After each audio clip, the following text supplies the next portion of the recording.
कहानी की शुरुआत में हम फ्रैंक नाम के एक आदमी को देखते हैं जो इस वक्त अपने घर के बाहर खड़ा सिगरेट पी रहा था। तभी उसे कुछ अजीब सी चीज दिखाई दी। आसमान में एक बेहद खूबसूरत नजारा था जिसे आमतौर पर नॉर्दर्न लाइट्स कहते हैं। ऐसी रोशनी आसमान में आमतौर पर नॉर्थ पोल के आसपास दिखाई देती है, लेकिन उस रात पता नहीं कैसे ये नजारा न्यूयॉर्क शहर से दिख रहा था। लेकिन फ्रैंक ने इस चीज पर कुछ खास ध्यान नहीं दिया। उसके पास एक बड़ा सा रेडियो है जिसका इस्तेमाल वो ऐसे ही अनजान लोगों से बातचीत करने के लिए करता है। पर उस रात जब उसने रेडियो को ऑन किया तो उसकी बात अपने खुद के बेटे से हुई, जिसने बताया कि अब वो 36 साल का हो चुका है। यानी न जाने कैसे पर उसके रेडियो ने आज से 30 साल बाद फ्यूचर का सिग्नल पकड़ लिया था। उसके बेटे ने कहा कि पापा खुद को बचाओ, आज आप मरने वाले हो। ये सुनते ही फ्रैंक सुन्न पड़ गया। लेकिन ये सब हुआ कैसे, ये समझने के लिए हमें फ्रैंक को थोड़ा जानना पड़ेगा। वो एक फायर फाइटर है जिसकी बहादुरी के किस्से पूरे शहर में मशहूर हैं।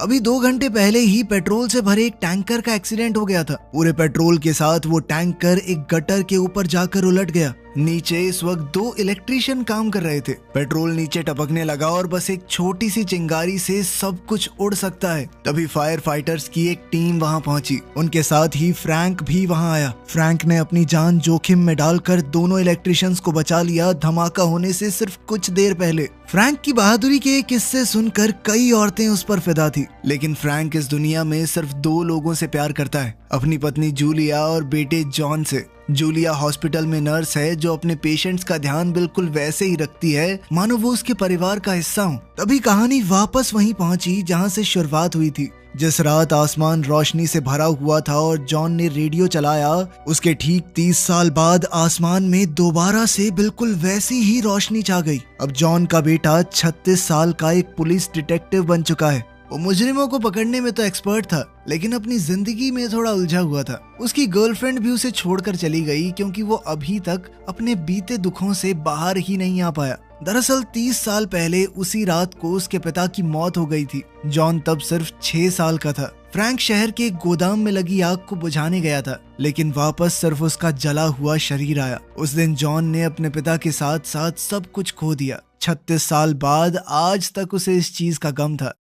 उसके घर में आज भी उसके पिता की यादें भरी हुई थी। पुरानी तस्वीरें, बेसबॉल ट्रॉफीज और वही टेबल जहां पर फ्रैंक बैठा रेडियो चलाता था। जब जॉन अपनी माँ जूलिया से मिलकर घर वापस आया तो देखा कि उसका बचपन का दोस्त गॉर्डो अपने बेटे के साथ वहां आया था। खेलते खेलते गॉर्डो के बेटे को फ्रैंक का पुराना रेडियो मिल गया। उसे देखकर जॉन के दिल में पुरानी यादें ताजा हो गई। कुछ देर बाद गॉर्डो और उसका बेटा चले गए। रेडियो अभी भी चालू था और जॉन टीवी देखने लगा। तभी उसे रेडियो से किसी की आवाज सुनाई दी, CQ15 कम इन, कोई सुन रहा है? जॉन माइक के पास गया और कहने लगा, हेलो, मैं न्यूयॉर्क शहर से बोल रहा हूँ, मेरा नाम जॉन है, आप कौन है? दूसरी तरफ से आवाज आई कि मुझे तो लगा था इस रेडियो से चाइना या जापान तक बात हो सकती है, लेकिन तू तो मेरे ही शहर से निकला। वैसे जॉन, अगर तू न्यूयॉर्क से है तो बेसबॉल मैच है कल बहुत तगड़ा, वो तो देखेगा ना? कौन सी टीम को सपोर्ट कर रहा है? ये सुनकर जॉन हैरान रह गया, क्योंकि जिस मैच की ये आदमी बात कर रहा है वो आज से 30 साल पहले हुआ था।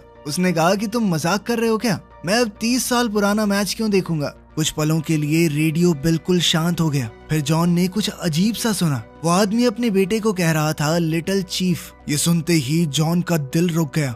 ये वही नाम है जिससे उसके पिता उसे बचपन में पुकारा करते थे। जॉन ने पूछा, वैसे तुम्हारा नाम क्या है? दूसरी तरफ से जवाब आया, फ्रैंक सुलिवन। ये सुनते ही जॉन का चेहरा सफेद पड़ गया। उसे लगा कि ये जरूर गॉर्डो का कोई मजाक है। उसने कहा कि गॉर्डो, ये बहुत ही बेकार जोक है, कल तुझे देख लूंगा मैं। लेकिन आवाज ने कहा, गॉर्डो मतलब मेरे पड़ोसी का लड़का? तुम्हें क्या मेरी आवाज बच्चे जैसी लग रही है? मैं सच में फ्रैंक सुलिवन बोल रहा हूँ, और तू मेरे पड़ोसी को भी जानता है, तो तू बता तू कौन है? लेकिन जॉन ने कहा कि बकवास बंद करो, फ्रैंक सुलिवन मेरे पिता का नाम है, वो 30 साल पहले मर चुके हैं। मैं उनका बेटा जॉन सुलिवन बोल रहा हूँ, उनके घर से, क्वींस, न्यूयॉर्क से। ये सुनकर दूसरी तरफ वाला आदमी बिल्कुल चुप हो गया। उसका चेहरा सामने आया और ये देखकर जॉन के होश उड़ गए। वो सच में फ्रैंक था, उसके पिता जो 30 साल पहले मर चुके हैं। ये सब जो हो रहा था किसी करिश्मे से कम नहीं। उस दिन दोनों, फ्रैंक और जॉन ने एक ही समय में आसमान में वो चमक देखी थी उसका रेडियो मानो जादू से 30 साल पहले कनेक्ट हो गया था। फ्रैंक और जॉन दोनों को ही ये यकीन करना बहुत मुश्किल लगा। घबराहट में फ्रैंक ने गलती से अपनी सिगरेट टेबल पर गिरा दी। सिगरेट एक जलने वाली चीज पर गिर गई और लकड़ी में आग लग गई, लेकिन फ्रैंक ने यह देखा और तुरंत आग बुझा दी। इसी दौरान 30 साल बाद जॉन उसी टेबल पर बैठा था, उसी रेडियो के साथ। अचानक उसके टेबल पर वही जलने का निशान उभर आया। ये देखकर जॉन हैरान रह गया। अब उसे समझ में आया कि वो सच में अपने पिता से बात कर रहा है। उसने कहा कि आपने टेबल जला दी ना, मैं देख सकता हूँ। ये सुनते ही फ्रैंक के पैरों तले जमीन खिसक गई। उसे लगा जैसे कोई उसके पास ही खड़ा उसका मजाक उड़ा रहा हो। वो रेडियो में चिल्लाया, सुनो तुम कौन हो, मेरे परिवार से दूर रहो वरना हड्डियां तोड़ दूंगा, समझे। इस पर जॉन ने कहा कि उसके लिए आपको जिंदा भी रहना पड़ेगा पापा, आप मरने वाले हो। जॉन ने बताया कि कल सुबह एक गोदाम में आग लगने वाली है, आप उसे बुझाने जाओगे और वहां मर जाओगे। फ्रैंक ने कहा कि क्या बकवास कर रहे हो तुम, लेकिन जॉन ने अपने पिता की बात को काटते हुए कहा कि मेरी बात ध्यान से सुनिए, जब आग बुझाने जाओगे तो खिड़की वाले एग्जिट से मत निकलना, दूसरे वाले एग्जिट से निकलना, समझे, दूसरी तरफ से। फ्रैंक ने रेडियो बंद कर दिया। उसे अभी भी लग रहा था कि कोई बकवास कर रहा है उसके साथ।